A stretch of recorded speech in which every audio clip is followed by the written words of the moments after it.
Okay, so let's talk about cylinders. So I'm going to make a variable width cylinder here.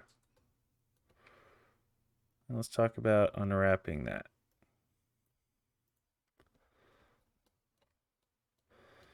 So if you do the typical thing here, I'm going to mark this seam and let's unwrap it. And as you can see, this looks not very good. Let's give it that grid material there. Okay.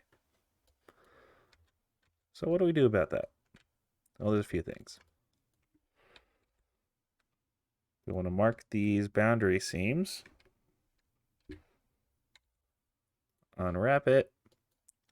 Now we see this works fine, but there's a few options we have here. So one way to do it is to select the edge rings and mark those, then unwrap that.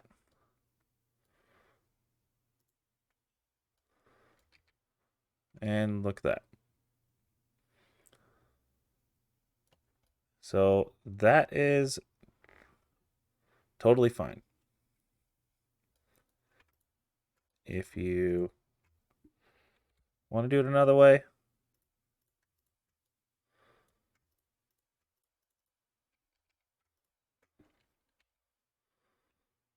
mark this again, unwrap it. Then we could mark these seams and unwrap those.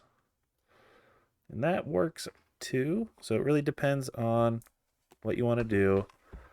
The round things do end up taking up more space because there's these corners here. So if you want to be more efficient with your UV maps, then do it the other way.